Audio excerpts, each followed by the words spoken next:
Hello fellow YouTube listeners, today I have a very special video to celebrate a very special occasion. So this race is the last round of the 2023-2024 Exhibition Cup. I guess Season 2, the Exhibition Cup. And we find ourselves here at Sao Paulo, Brazil at Interlagos Circuit racing GT3s. Now, the race last week with the Mercedes CLK GTR was kind of... I left points on the table. We'll just put it that way. So I really needed to have a strong result this race. So I put in a lot of practice into this, tested a few cars. Settled on the Porsche. It just suited my driving characteristics and I just knew what the car was going to do. So with that, let's do the uneven asphalt race recap. Cue the music! So, fast forward to the start of the race. I qualified 4th. There was more time on the table, but not a big deal.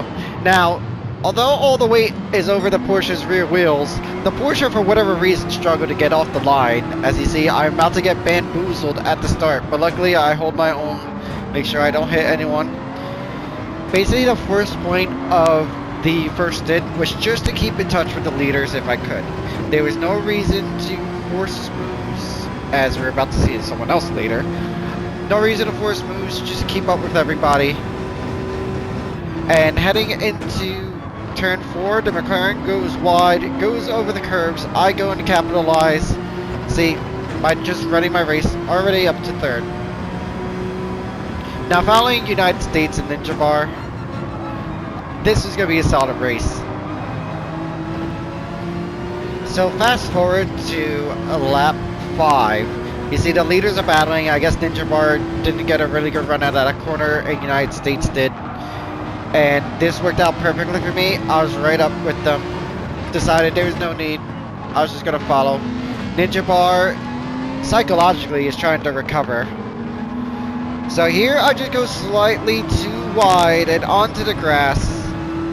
And out of nowhere, Dean just dives it in last second for a very low percentage move and shoves me out, or tries to shove me out wide. I counter, but I figured at this point it was not worth it to battle him. We were only going to lose spots, so in frustration, I yelled at him. I said, fine, just go, have it. So, now we're ready on board with Dean on his overtake on me on this lap. So I run wide, as you see. He fakes left. I was already there. I mean, might have been 50 me, 50 him. But I was well far ahead that it was at the point of turn-in that it was my corner still. And I decided this part, discretion was the better part of valor, given the space. But even then, he still tried to shove me like off track. So took some notes that, you know, if push comes to shove at the end of the race, he might do some morally questionable tactics. The battle up there again, Ninja's trying to get his first place back that he got from the start. In the meantime, behind me, with the battle that was going on, Reddy and Swirt were catching up, so I really didn't want to bring those guys into the battle to deal with others. Now you see here, I am gaining on Dean. So I figured, alright, let me bump drop him, just to help him.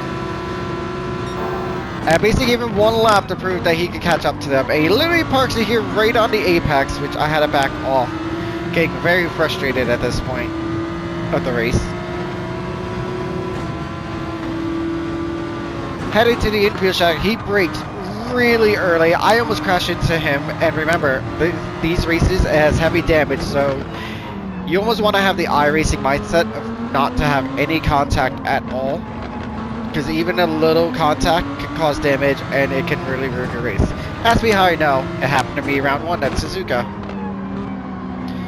At this point, Snee's just screwing up, and I said, you know what, we're just losing the guys in front, so I'm gonna take matters in my own hand. I dug down on the inside. I brake really late, probably just a hair too late. Didn't need to. Smee comes with a counter on the inside. I get a little loose on the curbs. So, kind of wrote down in my notebook for later. I will be trying this move later, as a spoiler alert. And at this point, Ninja Bar is starting to lose touch with United States. So, I mean, I just had to just sit back and just see how this race unfolded. Alright, so now we're getting towards our pit window. We're about halfway through the race right now. I think it would have been pretty hard, depending on the car, to make it the whole race without a pit stop. But for this race, there's a mandatory 1 pit stop. And I was debating about going out 1 extra lap, but seeing everyone else come in, and I didn't want to lose the slip, especially on the start-finish straight. We decided to dive in for the pits and take tires. No need to take fuel. We actually had the best fuel mileage out of everybody around us. So, the team's waiting for the car to receive in the pits to change tires. Here we are, the Knights GBRZ Porsche. New set of mediums, and away we go. Now, we're going to fast forward to the 5 last laps because nothing really happened, but something clicked. I was experimenting with different gears, different line, and something just clicked. And I basically fell into the Fujiwara zone, and it was time to go. So I get a great run on Dean. Now remember that overtake I tried earlier? We're going to try it again, except from way further back this time. We're going to make sure to box him out this time. Don't give him the opportunity. We're going to the undercut, cover the inside. We get it. He's still fighting. I'm going down on the inside. I'm kind of leaving a Carver Smith on the outside. He backs out. Got back 3rd place. Mission accomplished. Now, we're kind of just not looking behind our mirrors, but hoping Smee doesn't retaliate and try to bump me out of the way like he did earlier.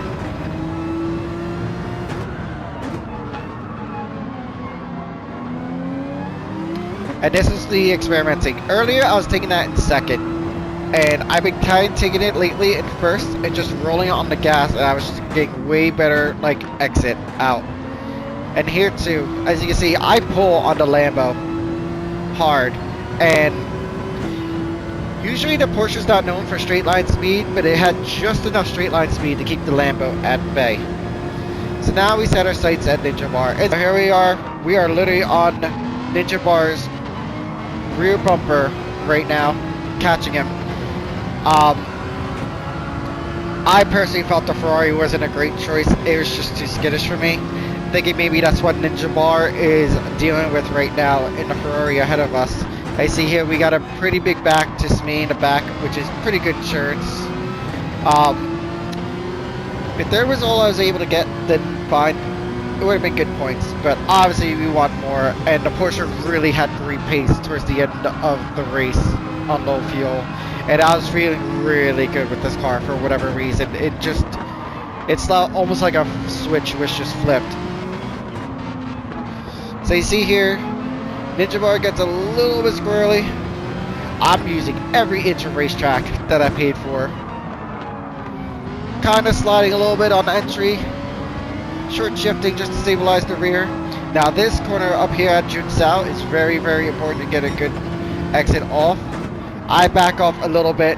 I guess Ninja Bar slid a little bit and he gets on the grass. Loses all momentum. We got a great exit, so it was time to make the overtake. So I'm using every bit of slipstream. I knew he's going to go down the inside, so I had to be brave on the outside. I kind of squeezed him a little bit initially, but it gave him room. Heading out turn 1, I brake really late as I probably even wanted to. Slid a little bit wide, and I was also able to just kind of crowd into his line to prevent him from diving down on the inside, and we get the overtake done. Beautifully done. And now it was just basically hitting my marks to the finish. Ninja Bar got a little bit better run because I was still recovering, but we got enough heading into this corner. Here's just management at this point, trying not to make any big mistakes. If he gets on my bumper, so be it. It's really, really hard to pass through the infield cleanly. Here I go a little bit wide. I guess I used all my stuff in the tires. It just, all the magic pistol dust that I consumed for the last 5 laps was starting to fade. And struggling with the car at this point, probably with the pressure behind me too.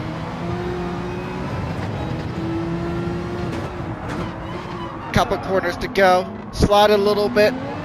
Just get the good traction out of the corner. Get set. Little lift. Now, I'm glad I'm not in Ninja Zamara's race, because if you look behind me in this corner, chaos ensues. Literally gets bumped out of the way, out of third place in the podium. We'll watch what happened after, but that slowed them both enough down for us to bring it on home in second place. Honestly, even though I didn't win this race, it felt like I win. It honestly was one of the best races I've ever done in terms of my performance in the race. So now we're gonna ride on the chase cam with Smideen and see what exactly happened. So he goes on the inside, he lunges half-heartedly and then just slams on the brake last second, bumping Ninja Bar way out the way. See, Ninja Bar had the corner easily. There was no place for me to go, and literally just shoved him right out the way. I kind of knew he had a reputation, and he did not fall below those expectations, unfortunately. So, yeah, this is honestly one of the best races I've ever performed. Despite I didn't win, it felt like a win. It was really rewarding. Also, I've been trying to get 300 points in a race for the first time in ever, actually. I got to 290 once, but that was at Special Stage Route X, which, yeah, it's a race, but I don't really count that as a race. It's more of luck rather than driver skill. This one felt really good because it was with driver skill. Interlagos is a very technically demanding track, and we got it done. The Porsche served me very, very well. Kind of wish I picked it for Manu, but we'll see how it goes. So, alrighty. I hope you enjoyed this video. If you liked it, please give me a thumbs up and subscribe. And I'll catch you all in the Manu series, so catch you on the flip side.